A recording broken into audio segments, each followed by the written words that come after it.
Griego antiguo desde cero, inicio rápido, toda la teoría que hace falta en 20, 25, 30 minutos, al menos lo vamos a intentar, para empezar directamente a analizar y traducir las primeras oraciones. Es decir, simplemente con toda esta teoría que vamos a estar viendo en esta misma clase, ya podemos saltar directamente a los textos más básicos y elementales. Y concretamente, esta gramática básica que vamos a estudiar en esta misma clase empieza aquí, ¿no? Con el alfabeto griego y su pronunciación, pero también he incluido estos dos puntos porque son dudas muy frecuentes, preguntas muy frecuentes que me hace la gente, ¿no? Es decir, ¿cuál es la relación entre el aprendizaje del latín y el aprendizaje del griego? ¿Deben estudiarse los dos a la vez? ¿Hay que saber latín para estudiar griego? ¿No es necesario? Pues voy a dar mi opinión, basada en mi experiencia, lógicamente. Y luego, ¿qué griego estudiamos? Ya voy adelantando que esto es griego antiguo, no es el griego moderno que se habla actualmente en Grecia.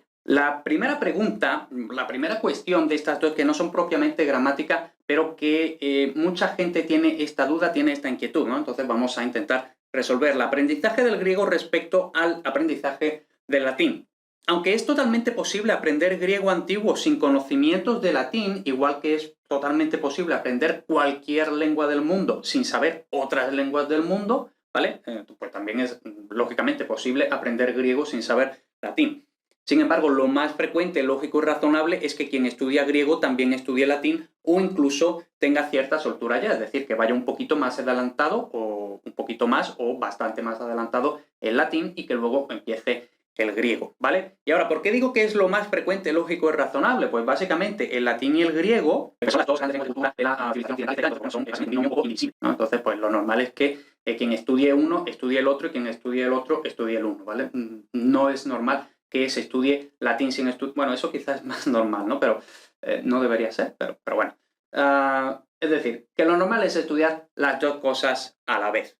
Por tanto, mi recomendación es que empieces estudiando latín, si no sabes ya latín, y vayas siempre 2 o 3 módulos por delante respecto a este curso de griego. Es decir, que siempre vayas más adelantadito en latín y que luego vayas un poquito más por detrás en griego. ¿Y por qué esta recomendación? Pues bueno, aparte de por lo que ya he dicho, es este binomio casi indivisible, por esto que digo aquí, que ocasionalmente haré referencia al latín. Lo normal es que vayamos un poquito más adelantado en latín, entonces cuando expliquemos la primera declinación en griego ya habremos explicado la primera declinación en latín, entonces será más fácil aprender la primera declinación del griego, ¿vale? Simplemente por eso, ¿vale? Haré referencia de vez en cuando a los contenidos de latín porque, bueno, hay muchas cosas parecidas entre el latín y el griego y el latín para nosotros es más fácil, ¿vale? Entonces, cuando yo haga referencia a estos contenidos del curso de latín, si tú no estás estudiando latín, ni te interesa el latín, ni quieres saber absolutamente nada del latín, pues vale, está bien, ¿vale? Como digo aquí, también está bien. O sea, esa es una opción totalmente válida, aprender griego sin querer saber nada del latín. Lo que vamos a estar viendo aquí te va a servir igualmente, ¿vale? Entonces, pues cuando yo haga comentarios sobre el latín, simplemente los ignoras. Y ahora, ¿por qué voy a estar haciendo ocasionalmente comentarios sobre el latín? Pues porque, como ya he dicho, el latín para nosotros es más fácil que el griego, entonces el latín muchas veces, para quien lo haya estudiado, nos sirve de puente para facilitar el aprendizaje del griego. Otra vez, no es necesario, pero es bueno y ayuda. La segunda pregunta que también me llega muchas veces, que me hace la gente, ¿qué griego se estudia y se aprende en este curso, o sea, conmigo? Pues muy rápido y muy fácil, estudiamos griego antiguo. Ojo con las cursivas, ahora explicaré por qué está en cursiva, ¿vale? Entonces, estudiamos griego antiguo, no estudiamos griego moderno, ¿vale? Y ahora, ¿cuál es la diferencia entre griego antiguo y griego moderno? Pues el griego moderno es el griego que hablan actualmente los griegos en un país que se llama Grecia, ¿vale? Mientras que esto no, esto es el griego antiguo de Homero, Platón, del Nuevo Testamento incluso, Alejandro Magno, toda esa gente. Y por cierto, como digo aquí, los griegos actuales no entienden, la mayoría de ellos no entienden el griego antiguo, no me tienes que creer a mí, haces clic aquí y te vas a un vídeo donde un griego actual entrevista a griegos actuales y se ve. Pero bueno, como decía, volviendo al griego antiguo, que es lo que nos interesa. Decir griego antiguo, ¿por qué pongo griego antiguo en cursiva? porque esto es una forma conveniente de englobar diversas variedades del griego distribuidas espacialmente, es decir, en diversos territorios de lo que ha sido Grecia, o más o menos ha sido Grecia, y también temporalmente, es decir, Homero, pues ya sabemos, siglo IX, VIII antes de Cristo, mientras que el griego koiné, por ejemplo, del Nuevo Testamento, perdón, estamos precisamente en la frontera entre el antes y después de Cristo, ¿no? Entonces, pues vemos que entre el griego de Homero y el griego del Nuevo Testamento, pues han podido pasar 8 o 9 siglos. Y luego también, ¿no? Pues tenemos, por ejemplo, el griego de la Atenas clásica, que lógicamente estaba en Atenas, el griego de Safo, Safo de Lesbos, etcétera, etcétera, ¿vale? En la antigua Grecia, pues realmente la antigua Grecia no era un país unificado, sino que eran distintas ciudades que eran bastante independientes las unas de las otras, con dialectos del griego. Entonces, como digo, todo esto con griego antiguo lo que englobamos de forma más o menos conveniente es toda la historia del griego, más o menos desde Homero hasta el Nuevo Testamento. Entonces, pues así vamos viajando por el tiempo y luego también vamos viajando por los territorios griegos. Y todo eso, como digo, está englobado en griego antiguo, o al menos como lo uso yo aquí. Ahora, el quid de la cuestión. De verdad, si hay tantas variedades del griego que desde Homero hasta el Nuevo Testamento, que son unos 900 años, vamos a decir, ¿no? Son unos 900 años y luego en distintas partes del mundo antiguo, no sé qué. Todo eso, con este único curso, ¿se puede aprender? Pues bueno, todas estas son variedades del griego antiguo que lógicamente difieren en mayor o menor medida entre sí, ¿no? Es decir, el griego de Homero no es el mismo que el griego del Nuevo Testamento, ni el mismo griego que el de Platón, ni que el de Alejandro Magno. Es decir, cada una de estas variedades del griego, como su propio nombre indica, variedades varían. Entonces, ¿qué es lo que hacemos aquí en este curso? ¿Estudiamos todas estas variedades? Lógicamente no, eso sería imposible, eso ni siquiera se hace en la carrera de filología clásica, ¿no? Pero, ¿qué es lo que se suele hacer? Pues que normalmente uno estudia centrándose en el griego jónico-ático. Jónico así un poquito entre paréntesis porque principalmente griego ático, ¿vale?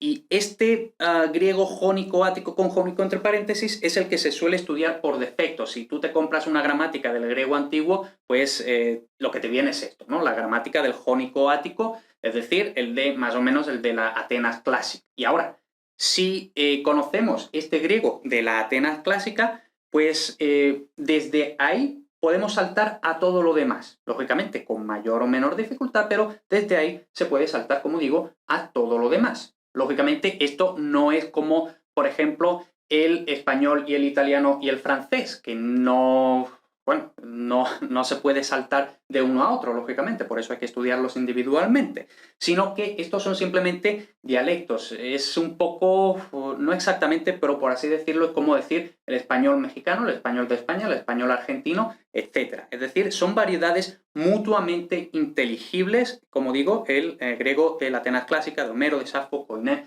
etc. Entonces, con el griego que vamos a aprender podremos afrontar cualquiera de todas estas variedades del griego antiguo. Espero que estas dos cuestiones hayan quedado meridianamente claras. Ahora sí, vamos ya a empezar a estudiar los fundamentos básicos imprescindibles de la gramática del griego antiguo. Y lógicamente, lo primero que nos choca cuando cogemos un texto en griego, pues es el alfabeto. Entonces, lo normal es que quien sea hispanohablante no conozca a priori el alfabeto griego, más que si acaso la letra pi de matemáticas y poco más, ¿no? Entonces, tenemos o la alfa y la omega de la culturilla, ¿no? Entonces, el alfabeto griego y su pronunciación, lógicamente tenemos que sabernos el alfabeto para poder leer lo que vamos a hacer, ¿no? Entonces, la pronunciación que empleamos, lo primero de todo, que luego también tengo un montón de listillos, de pedantes, de impertinentes, ¿no? Entonces, lo primero de todo, la pronunciación que empleamos es la pronunciación erasmiana. La pronunciación erasmiana. ¿Por qué erasmiana? Porque era la del famoso Erasmo de Rotterdam, ¿vale? Es decir, la que Erasmo de Rotterdam dijo, de forma un poco equivocada, pero bueno, aceptamos pulpo, dijo, pues yo creo que la pronunciación del griego antiguo era así, ¿vale? Y luego esto que, como digo, no es súper exacto, pero que, bueno, por tradición es la que se ha venido usando, ¿no? Entonces, Usamos la pronunciación erasmiana porque es la que tradicionalmente se ha empleado en la enseñanza del griego antiguo. No es la pronunciación a veces llamada, en mi opinión personal, llamada de forma bastante falaz, histórica. Entonces, ¿cuál es la diferencia entre la pronunciación erasmiana, la que nosotros vamos a usar, y la pronunciación falazmente llamada histórica? Pues que la histórica es la que usan los griegos actuales para leer griego antiguo. Es decir, básicamente lo que hacen es leer griego antiguo como si fuera moderno. Entonces, es un poco como en latín la diferencia entre la pronunciación eclesiástica, que es básicamente leer latín como si fuera italiano, y la pronunciación clásica, la pronunciatio restituta, que es la que los lingüistas dicen que así era el latín de César, Cicerón y toda esa gente, ¿no? Entonces, aclarado eso, usamos la pronunciación erasmiana, que, insisto, esto no es una cosa que me haya inventado yo, se la inventó Erasmo. Entonces, pronunciación erasmiana, esa es la que vamos a usar aquí. Y ahora, ¿cuál es mejor? ¿Cuál es peor? Ninguna de las dos es ni mejor ni peor, ¿vale? Entonces, pues, que la gente se quite esas cosas también de la cabeza. Son las que son y aquí usamos la erasmiana, no hay más. Entonces, pues esto por mucho griego que estemos, no hay democracia. Esto yo soy aquí el profesor, yo digo que usamos la erasmiana, pues ya está. Y entonces, en la pronunciación erasmiana, ¿cómo se lee el alfabeto? Es decir, ¿cuál es la correspondencia básica entre las letras y los sonidos? Es decir, ¿cómo se lee el griego? Eso es lo que vamos a ver ahora mismo. Lógicamente aquí no me voy a poner a dar explicaciones de absolutamente todo. Para eso, lógicamente, todo esto, si vais haciendo clic en estos enlaces, pues os lleva a la clase completa donde hablo del alfabeto griego, su pronunciación, etc. Aquí lo que estamos haciendo es lo básico para poder empezar, ¿vale? Entonces tenemos aquí, como digo, el alfabeto griego, que la alfa se lee A, normal, A. La beta se lee B, normal. La gamma se lee G. Ga, ge, gi, go, gu. Siempre ga, ge, no G, ¿vale? Ga, ge, gi, go, gu. Luego la delta se lee D. La epsilon es una E breve. Luego vamos a ver aquí en la eta que también tenemos una E larga. Que nosotros las leemos igual, ¿vale? Entonces, E, E. Luego la Z que se lee z, z, ¿no? DS. Z, z. Luego la Z, que se lee con una Z del español, ¿no? Del español de España, Z, ¿vale? La iota, que es una I, la kappa, que es una K, la lambda, que es una L, la mi, que es una M, la ni, que es una N, la xi, que es como una letra X, ¿no? Es decir, KS. La omicron, otra vez, tenemos la omicron y tenemos la omega. ¿Cuál es la diferencia? Que la omicron es una O breve y la omega es una O larga. Otra vez, nosotros no hacemos la diferencia en la pronunciación. Luego, la pi es una P, la ro es una R, como en pero, no como en perro, sino como en pero. Luego, la sigma tenemos que se pronuncia como una S. Y aquí vemos, por supuesto, esto no lo he dicho porque es muy obvio, ¿no? Tenemos a la izquierda la mayúscula y a la derecha la minúscula correspondiente, ¿vale? Y aquí vemos, en cambio, que tenemos una mayúscula y tenemos dos minúsculas, ¿vale? Eso es porque esta de aquí solo se usa al final de palabra y esta de aquí se usa en todo lo demás que no sea final de palabra. Luego la tau, que es una T, la Y, que es propiamente debería ser U, como la U del francés o como la U del alemán, ¿vale? Entonces, U.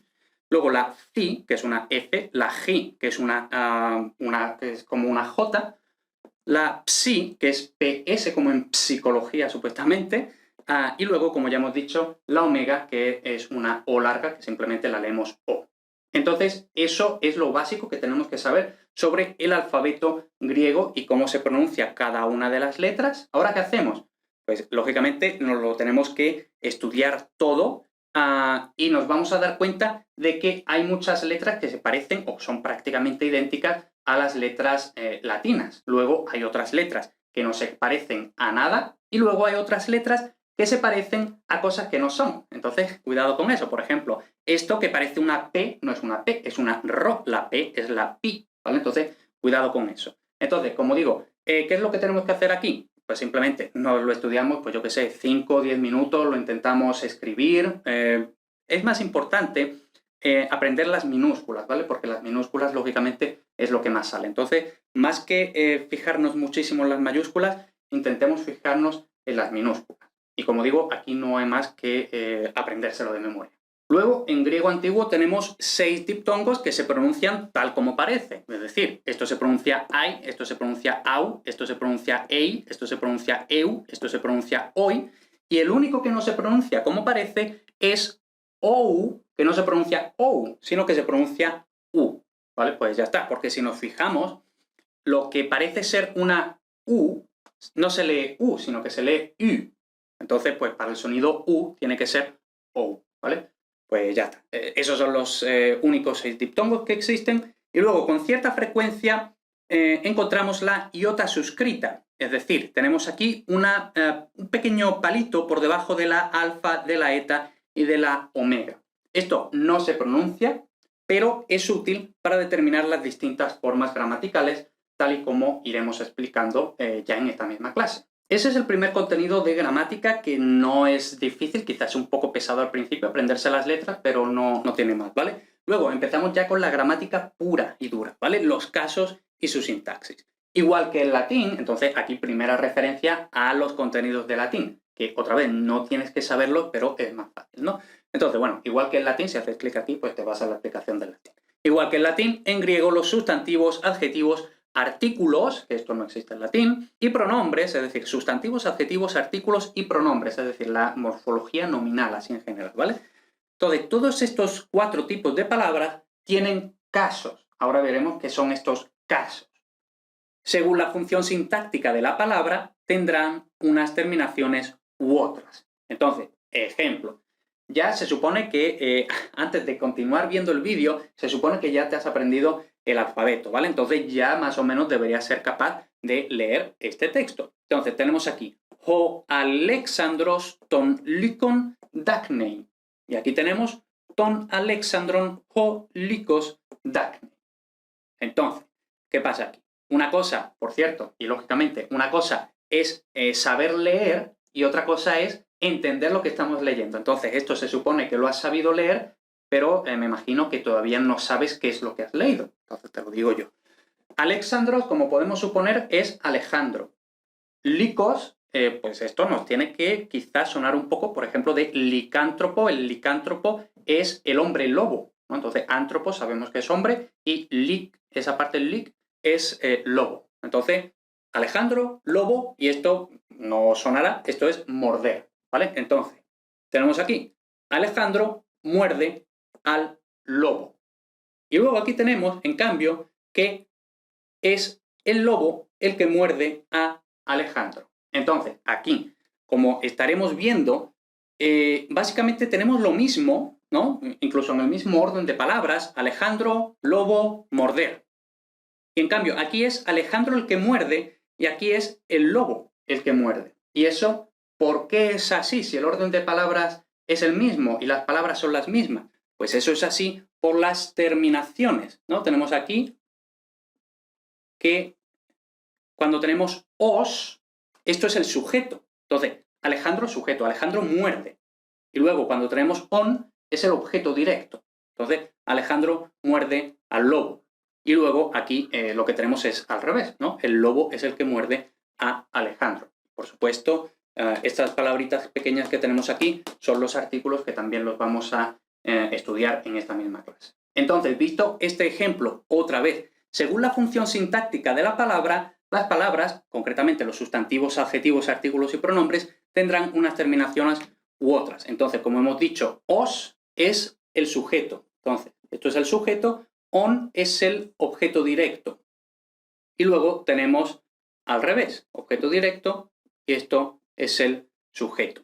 Por cierto, si no sabes qué es el objeto directo, qué es el sujeto, qué es el objeto indirecto, todo eso, clica aquí y refresca los rudimentos de la sintaxis española si no te la sabes, porque tienes que saber sintaxis española para la sintaxis griega. Entonces, como digo, clic aquí para repasarte o para aprenderte la sintaxis española, ¿no? Entonces, como vemos aquí, si este es el sujeto, Alejandro muerde al lobo, el lobo muerde a Alejandro. Básicamente en eso consisten los casos, no hay mucho más, por supuesto hay mucho más, ¿no? Pero de momento no hay mucho más. Según la función sintáctica, una terminación u otra. Y ahora, tenemos aquí os, eso es un caso, on, eso es otro caso.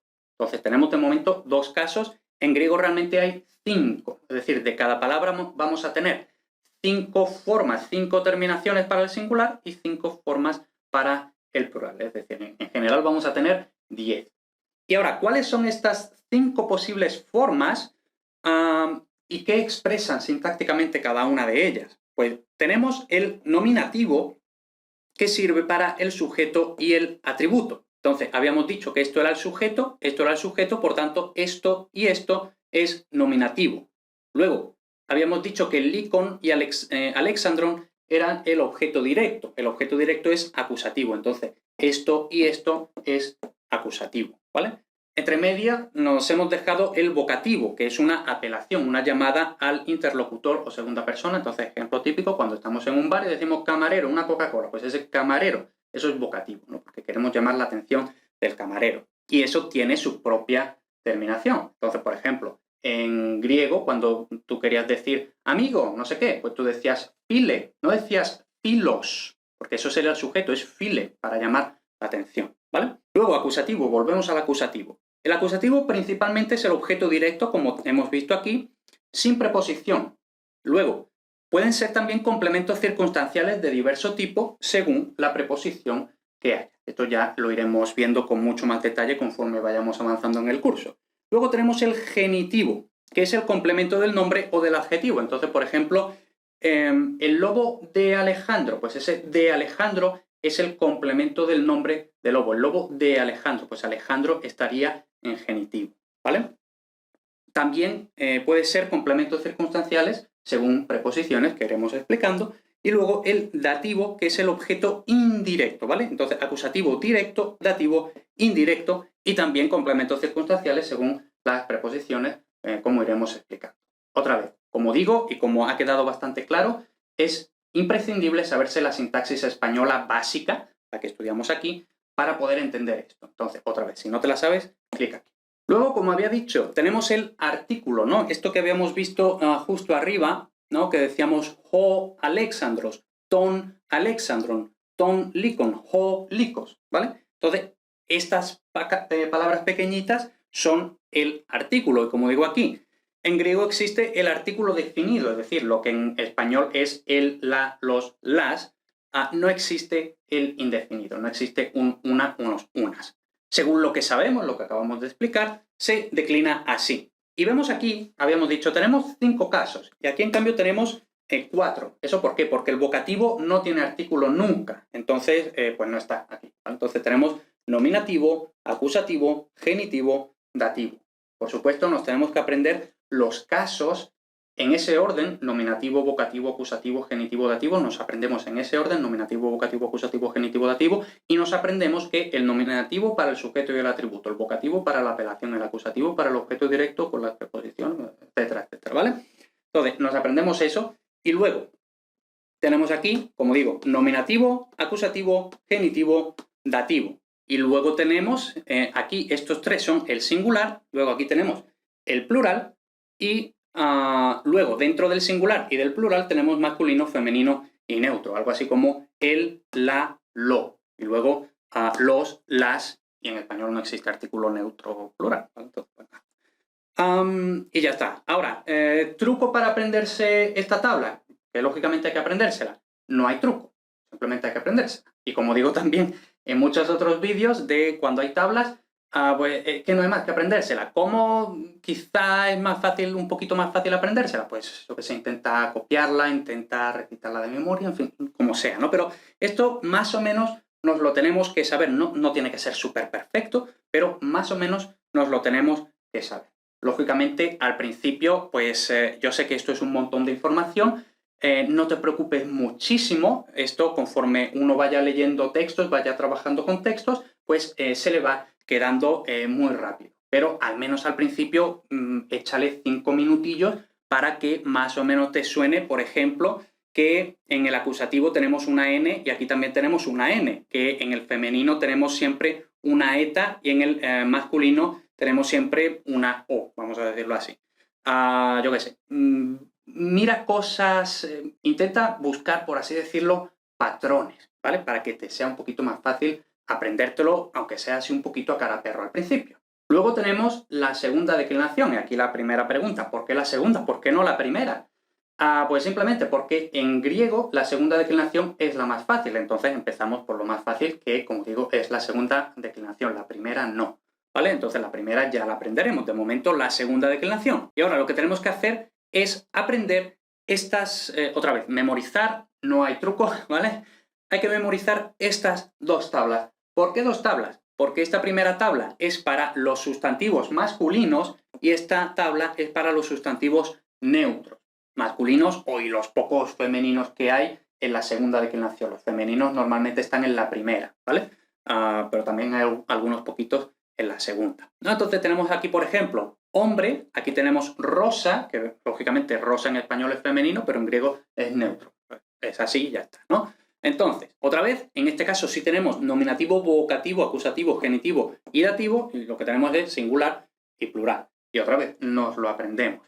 Entonces, por ejemplo, anthropos, anthrope, anthropon, anthropu, anthropo.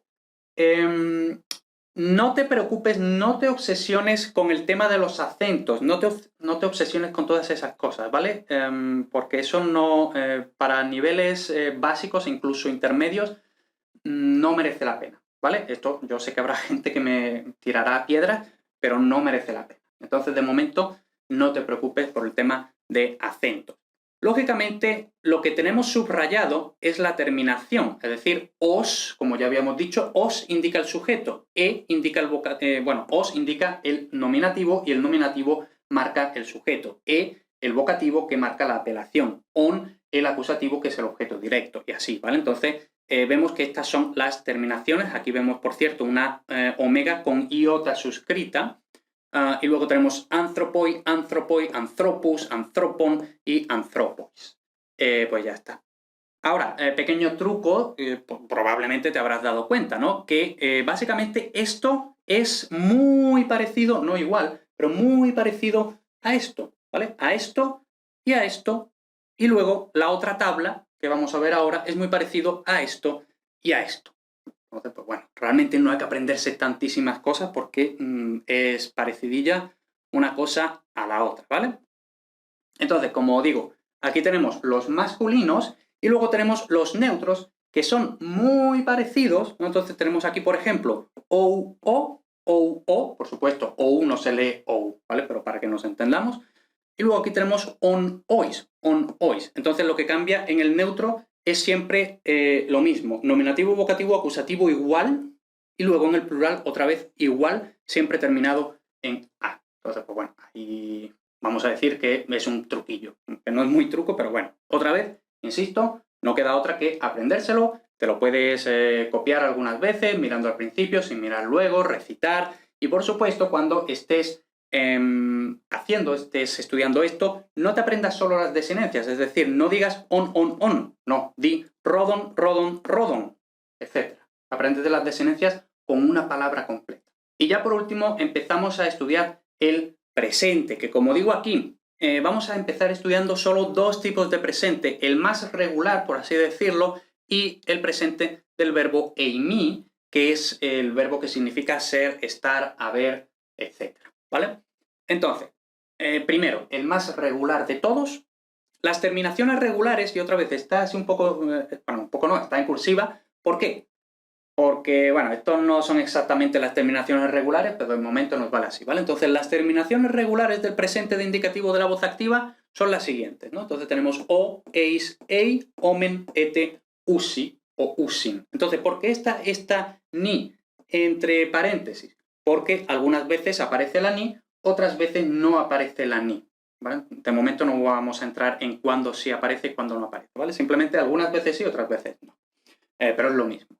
Entonces, tenemos aquí, como digo, las desinencias, las terminaciones regulares del presente, y entonces esto lo aplicamos a una raíz y entonces conjugamos un verbo en presente. Entonces, por ejemplo, el verbo tener, cuya raíz es ej, ¿no? Entonces sería así. ejo, ejeis, ejei, ejomen, ejete, ejusi o ejusin, ¿vale? Y ya está. Entonces, todos los verbos que sean regulares, pues será exactamente igual. Tomas la raíz, le añades las desinencias y ya lo tienes. Otra vez, no hay demasiado truco para aprenderse esto, pero bueno, intenta quizá compararlo un poco, si ya te lo sabes en latín, intenta compararlo con el latín y vas a ver que hay algunas cositas que se parecen un poco, ¿no? Entonces la O, ¿no? Por ejemplo, en latín amo, pues tenemos aquí ejo. Luego, eis, tenemos una S en la segunda persona, ¿no? Igual que amas. Y luego tenemos lo mismo, pero sin la S, ¿no? Entonces, amas, amats, bueno, ahí tenemos en latín una T, ¿no? Pero en español no. Yo amo, tú amas, él ama. Entonces vemos que hay algunas similitudes, bueno, que la podemos usar así un poquillo de truqui, pero que al final no hay más que simplemente aprenderse. Y luego, como habíamos dicho, tenemos el verbo eimi, que es bastante irregular, igual que en todas las lenguas el verbo ser es muy irregular, ¿no? Entonces, hay que ir aprendiéndolo con cada nuevo tiempo. Cuando estudiemos, por ejemplo, el futuro, pues habrá que aprender de memoria el futuro del verbo emi. Cuando estudiemos el pretérito imperfecto, pues también lo tendremos que aprender de memoria, etc. ¿Vale? Entonces, en presente indicativo, que es lo que estamos estudiando ahora, tenemos estas formas. Eimi, ei, esti o estin. Entonces, otra vez, esta ni puede estar o puede no estar. Esmen, este, eisi o eisin. Otra vez, puede estar o no estar.